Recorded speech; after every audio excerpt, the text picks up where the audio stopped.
আজ শুক্রবার 10ই ফাল্গুন 2024 সালের 23শে ফেব্রুয়ারি। মেষ রাশি, মেষ লগ্ন, এরিস সাইনের জাতক জাতিকাদের আজকের দিনটি কিন্তু মধ্যম প্রকৃতির অতিবাহিত হতে চলেছে।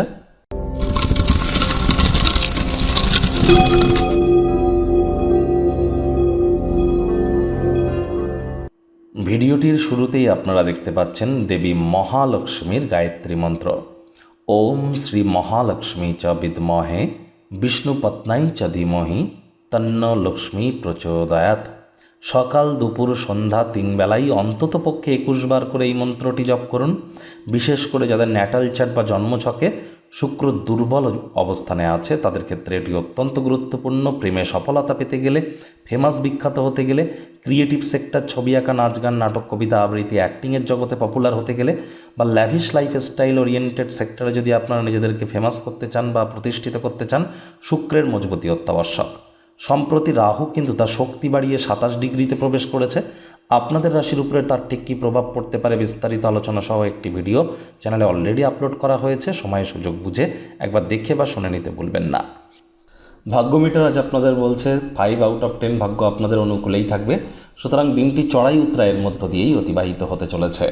দেখুন, কোনো নেতিবাচক বা নেগেটিভ কথাবার্তা বলতে আমাদেরও কিন্তু ভালো লাগে না, তবে গ্রহ নক্ষত্রের হেরফের অনুযায়ী ইন জেনারেল ডেলি প্রেডিকশন আমরা প্রস্তুত করে থাকি। যাদের চন্দ্র রাশি মেষ অর্থাৎ মুন সাইন, যাদের এরিস, এই গণনা তাদেরই কিন্তু অধিকাংশ ক্ষেত্রে খাটবে। আর যাদের মেষ লগ্ন তাদের কিন্তু আংশিক খাটতে চলেছে। আজ কায়িক পরিশ্রমের কারণে শরীরে ক্লান্তি অনুভব করতে পারেন। ওজন বুঝে ভোজন গ্রহণ করুন। রাস্তাঘাটে সাবধানে গাড়ি ঘোড়া চালান। কোনো প্রকার নেতিবাচক অনুভূতির আশ্রয় নিলেই হতাশা কিন্তু আপনাদেরকে গ্রাস করতেই পারে।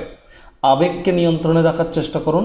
আয় ইনকাম তো আজ আপনাদের বাড়বেই, খরচও বাড়তে চলেছে। নতুন উদ্যোগ পরিকল্পনার পাশাপাশি নতুন নির্মাণ কার্যের শুরুয়াত আজ আপনারা করতেই পারেন।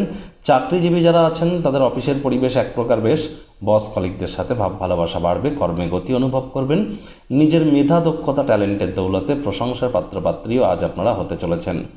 আর যদি আপনি আপনার একদিনের কোনো ছুটিতে যেতে চান, চলেই যান। টেনশন নেওয়ার কোনো প্রয়োজন নেই, কারণ আপনার অনুপস্থিতিতেও সব কিছু মসৃণভাবে চলবে। কোনো অজানা কারণে সমস্যা দেখা দেয় যদি, আপনি ঘুরে এসে খুব সহজেই সেটিকে সঠিক করে নিতে পারবেন। আজ মুখে একটি প্রাণোচ্ছল প্রাণবন্ত হাসি রাখতে যেন ভুলবেন না। রাজনীতিবিদরা জনসংযোগ বৃদ্ধি করলে পপুলারিটি বাড়বে। শিক্ষার্থী বিদ্যার্থীদের পড়াশোনায় মনোযোগ বৃদ্ধি করতে হবে। প্রেমিক প্রেমিকা, স্বামী স্ত্রী উভয়ের ক্ষেত্রেই বলবো রূঢ় বাক্যের প্রয়োগ, অশ্লীল ব্যবহার যেন করবেন না। তৃতীয় কোনো ব্যক্তিকে সম্পর্কের মধ্যে প্রবেশ করতে দেবেন না। সম্পর্কের দুর্বলতা কিন্তু বৃদ্ধি পেতে পারে। শত্রুপক্ষ, বিরোধী পক্ষ আজ একটু হলেও শক্তিশালী কিন্তু থাকছে। পরিবার, পরিজন, নিকটে স্থানীয় ব্যক্তিবর্গ, বন্ধু স্বজন কারোর উপরেই জোর করে নিজের মতামতকে জাহির করতে যাবেন না। ছোটোখাটো ব্যাপারে অন্যের ভুল ত্রুটি ধরার স্বভাব থাকলে ত্যাগ করুন, তা না হলে সম্পর্কের অবনতি কিন্তু হতেই পারে।